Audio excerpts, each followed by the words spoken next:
안녕하세요 여러분, 저는 무리입니다. 오늘은 D.P 드라마를 대해서 이야기할 거예요. 그럼 리뷰를 시작해요.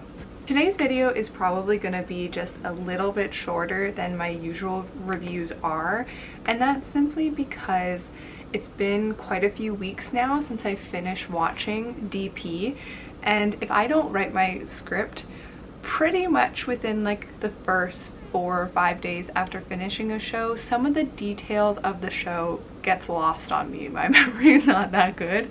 Kind of a blessing in disguise because I get so much joy out of rewatching shows because I don't remember them.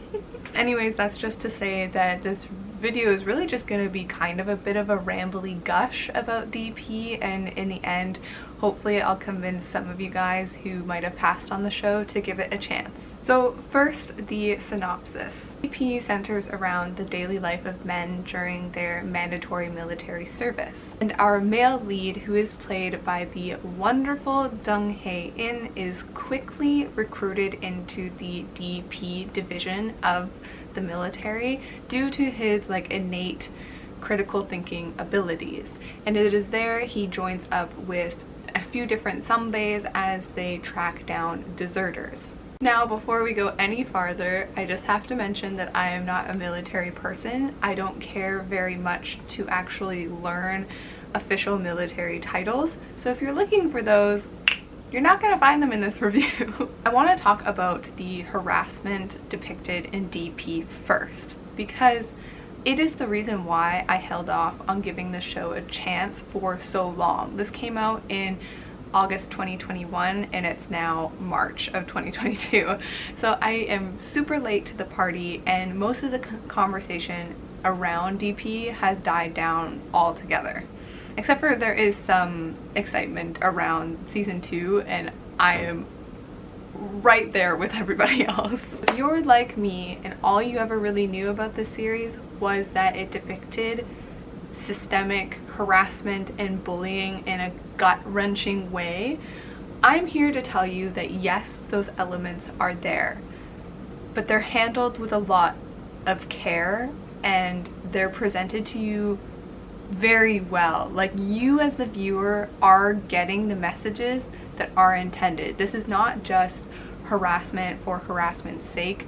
There's a message and a conversation being had, and you as the viewer get it. There's also a lot more to the show than just the violence, and that is the parts of the show that made me fall in love with it. I hate the phrase like, oh, if you're not watching, you're missing out, because I feel like we all have such different tastes, and just because you really enjoy the show doesn't mean that I will. I hate it when people say that because I find it very condescending.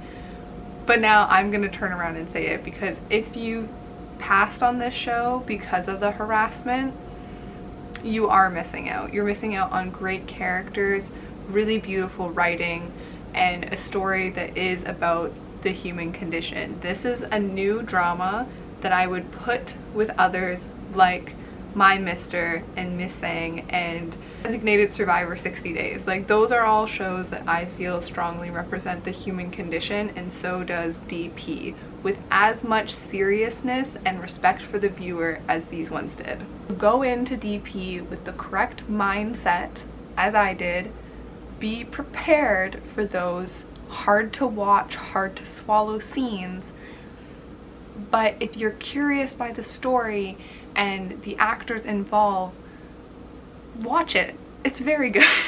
And if the scenes are too much for you, you can always skip ahead. Again, I'm not saying to put aside your own mental health and personal well-being to just watch a TV show, but it's so good. I really hope other people give it a chance.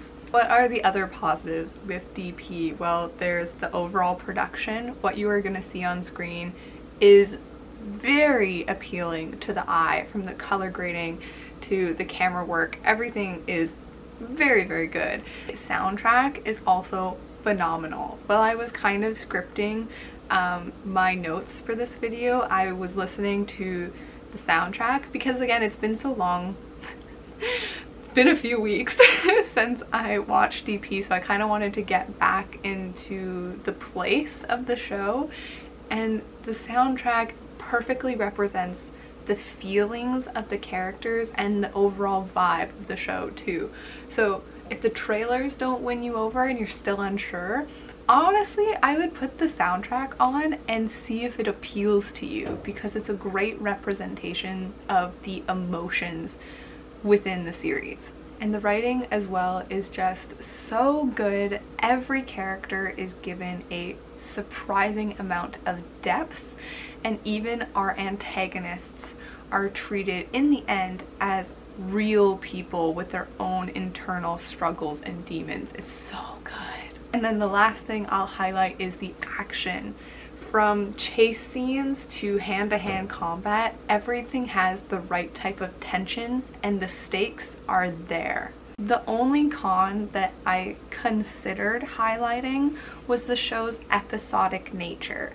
But if I really think about this point, I don't really think it holds up, because those initial handful of episodes where it does feel more episodic, more like let's catch the deserter of the episode, the human emotions are always at the forefront. So they're very establishing episodes, not only for our male lead to get a handle on his new role as a DP member, but also for the viewer to understand the world and how things work.